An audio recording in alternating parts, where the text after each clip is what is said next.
The mirror that remembered. Everyone has looked into a mirror, but what if, one day, the reflection didn't copy you? It started after Ethan moved into an old apartment in Manila. The rent was unbelievably cheap, and the previous owner had disappeared without a trace. The only thing left behind was a tall, antique mirror standing in the bedroom. Every night, Ethan noticed something strange.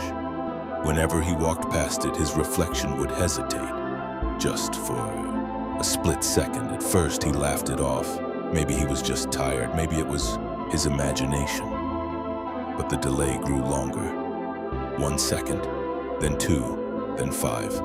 One night, he stood in front of the mirror and slowly raised his hand. His reflection didn't. Instead, Tor smiled. Ethan froze. His own face stared back at him with a grin so wide it looked painful. Then, the reflection raised its finger to its lips. Shh. The real Ethan stumbled backward, his heart pounding. The reflection never moved. It simply watched. The next morning, Ethan convinced himself it had been a nightmare, until he noticed something. His phone gallery contained dozens of selfies, photos he had never taken. In every picture, he was sleeping and someone was standing beside his bed. It looked exactly like him. That night, Ethan covered the mirror with a blanket around 3:00 a.m. He woke to soft knocking. Tap, tap, tap. Not on the door, not on the window. From behind the covered mirror, the knocking became louder, then came scratching, long nails dragging against glass. Unable to resist, Ethan pulled away the blanket. The mirror was empty. No reflection, no room, only darkness.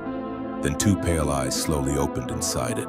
A voice whispered from the glass, "Your turn." Before Ethan could scream, an icy hand reached out and grabbed his wrist.